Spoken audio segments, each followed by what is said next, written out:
ഇസ്രായേലിന് മൊത്തത്തിൽ തിരിച്ചടിയാണ്. സാമ്പത്തിക രംഗം തകർന്ന് തരിപ്പണമായതായി റിപ്പോർട്ടുകൾ പുറത്തു വന്നിരുന്നു.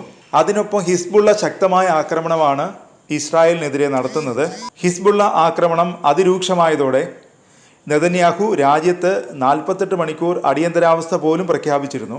അതിനൊപ്പം ചെങ്കടലിൽ ഹൂതികളും ഇസ്രായേലുമായി ബന്ധമുള്ള കപ്പലുകൾക്ക് നേരെ ആക്രമണം അഴിച്ചുവിടുന്നുണ്ട്.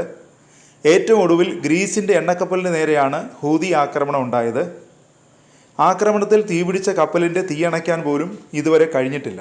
ഗസയിൽ ഇസ്രായേൽ കനത്ത ആക്രമണം തുടരുന്നതിനിടെ ഹിസ്ബുള്ളയുടെ തന്ത്രം സ്വീകരിച്ച് ഹമാസിന്റെ റോക്കറ്റുകൾ ഗസ അതിർത്തിയിലെ ഇസ്രായേലി കേന്ദ്രത്തിന് നേരെ ആക്രമണം നടത്തിയെന്ന റിപ്പോർട്ടുകളാണ് ഇപ്പോൾ പുറത്തു വരുന്നത്.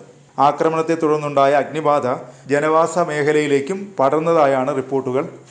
ഇതോടെ ഹിസ്ബുള്ളയ്ക്കൊപ്പം ഹമാസും ഇസ്രായേലിനെതിരെ ആക്രമണവുമായി മുന്നോട്ടു പോവുകയാണ്. ഗസയ്ക്കരികിലുള്ള തെക്കൻ ഇസ്രായേലിന്റെ പ്രദേശങ്ങളാണ് ആക്രമണത്തെ തുടർന്ന് അഗ്നിക്കിരയായത്. അഗ്നിശമന സേന തീ അണയ്ക്കാനുള്ള തീവ്ര ശ്രമത്തിലാണെന്നും ഇസ്രായേലി മാധ്യമങ്ങൾ റിപ്പോർട്ട് ചെയ്യുന്നു. എന്നാൽ അഗ്നിബാധ നിയന്ത്രണ വിധേയമാക്കാൻ കഴിഞ്ഞിട്ടില്ലെന്നാണ് മാധ്യമ റിപ്പോർട്ടുകളിൽ നിന്ന് വ്യക്തമാകുന്നത്. കഴിഞ്ഞ കുറച്ച് ദിവസങ്ങളായി കനത്ത റോക്കറ്റ് ഡ്രോൺ ആക്രമണങ്ങളാണ് ഇസ്രായേലിന് നേരെ ഉണ്ടാകുന്നത്. ലെബനനിൽ നിന്നും ഹിസ്ബുള്ളകൾ ഇസ്രായേലിനെ ആക്രമിക്കുകയാണ്. വടക്കൻ ഇസ്രായേലിലും ആക്രമണം അഗ്നിബാധയ്ക്ക് കാരണമായിട്ടുണ്ട്. തെക്കൻ ഇസ്രായേലിൽ അഗ്നിബാധയുണ്ടാക്കിയ റോക്കറ്റ് ആക്രമണം നടത്തിയത് ഹമാസ് ആണോ എന്ന് സ്ഥിരീകരിച്ചിട്ടില്ല. എന്നാൽ പ്രാഥമിക സൂചനകൾ ഹമാസിന് നേർക്കാണ് വിരൽ ചൂണ്ടുന്നത്. ഓഗസ്റ്റ് 25-ന് ഹമാസ് ഇസ്രായേൽ തലസ്ഥാനമായ ടെലവിവിൽ M90 റോക്കറ്റ് തൊടുത്തുവിട്ടിരുന്നു. നിലവിൽ ശത്രുക്കൾ ഇസ്രായേലിനെ വളഞ്ഞിട്ട് ആക്രമിക്കുകയാണ്. ഗസയിൽ ഇസ്രായേൽ ആക്രമണം കടുപ്പിച്ചതോടെ ഹമാസും ഹിസ്ബുള്ളയും ചേർന്ന് ഇസ്രായേലിന് നേരെയുള്ള ആക്രമണം ശക്തമാക്കിയിട്ടുണ്ട്. ഇറാനിൽ വെച്ച് ഹമാസ് മേധാവി ഇസ്മയിൽ ഹനിയ കൊല്ലപ്പെട്ടതിന് ശേഷമാണ് ഇസ്രായേലിന് നേരെയുള്ള ആക്രമണം സായുധ സേന വർദ്ധിപ്പിച്ചത്.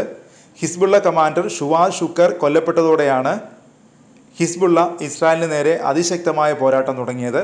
അതിനിടെ ഗസയിൽ ഇസ്രായേൽ സൈന്യം ദയർ അൽ ബലാഹിലെ സ്കൂളിന് നേരെ നടത്തിയ ആക്രമണത്തിൽ 8 പലസ്തീനികൾ കൊല്ലപ്പെട്ടു.